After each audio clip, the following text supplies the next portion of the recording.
Mic man এই লোকগুলো আসলে মাইক চালায়, বিভিন্ন অনুষ্ঠানে মাইকে গান চালায়, সাথে স্টেজে কোনো অনুষ্ঠান হলে তার মাইক্রোফোন সাথে স্ট্যান্ড লাগিয়ে দেয়। লম্বা বেঁটে শিল্পী বা কথক এলে মাঝে মধ্যে উঠে মাইকের স্ট্যান্ডটা ছোট বা বড় করে দেয়। মাইকম্যানকে অনেকে আমরা বলি মাইক আলা।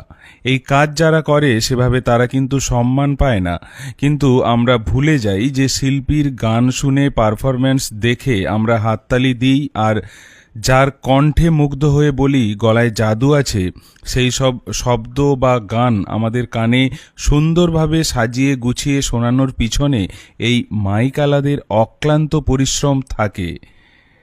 তবে সেটা আমরা খুব একটা মানি না। অনেক সময় গায়ক গায়িকারা অবশ্য এই মাইকম্যানদের আলাদাভাবে সম্মান জ্ঞাপন বা কৃতজ্ঞতা জানিয়ে থাকেন।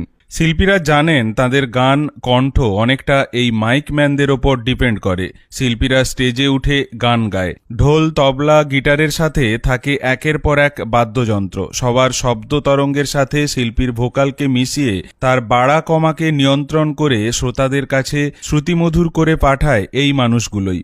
প্রতি মুহূর্তে শব্দের দিকে কান খাড়া করে রাখা, সাউন্ড কন্ট্রোল করা। এক শিল্পী 5টা গান গেয়ে স্টেজ ছাড়ার সাথে সাথে আরেক শিল্পী স্টেজে আসেন গান গাইতে, কিন্তু সাউন্ড কন্ট্রোলে সেই এক ব্যক্তিই। মাঝরাতে অনুষ্ঠান শেষে আবার পরের দিনের প্রস্তুতি।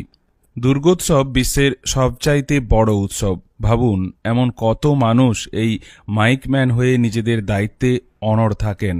মাইকম্যান এই লোকগুলো আসলে মাইক চালায়, বিভিন্ন অনুষ্ঠানে মাইকে গান চালায়, সাথে স্টেজে কোনো অনুষ্ঠান হলে তার মাইক্রোফোন সাথে স্ট্যান্ড লাগিয়ে দেয়।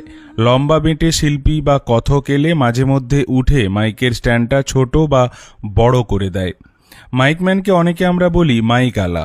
এই কাজ যারা করে সেভাবে তারা কিন্তু সম্মান পায় না, কিন্তু আমরা ভুলে যাই যে শিল্পীর গান শুনে পারফরম্যান্স দেখে আমরা হাততালি দিই, আর যার কণ্ঠে মুগ্ধ হয়ে বলি গলায় জাদু আছে, সেই সব শব্দ বা গান আমাদের কানে সুন্দরভাবে সাজিয়ে গুছিয়ে শোনানোর পিছনে এই মাইক আলাদের অক্লান্ত পরিশ্রম থাকে। তবে সেটা আমরা খুব একটা মানি না। অনেক সময় গায়ক গায়িকারা অবশ্য এই মাইকম্যানদের আলাদাভাবে সম্মান জ্ঞাপন বা কৃতজ্ঞতা জানিয়ে থাকেন। শিল্পীরা জানেন তাদের গান কণ্ঠ অনেকটা এই মাইকম্যানদের ওপর ডিপেন্ড করে। শিল্পীরা স্টেজে উঠে গান গায়, ঢোল তবলা গিটারের সাথে থাকে একের পর এক বাদ্যযন্ত্র, সবার শব্দ তরঙ্গের সাথে শিল্পীর ভোকালকে মিশিয়ে তার বাড়া কমাকে নিয়ন্ত্রণ করে শ্রোতাদের কাছে শ্রুতিমধুর করে পাঠায় এই মানুষগুলোই। প্রতি মুহূর্তে শব্দের দিকে কান খাড়া করে রাখা,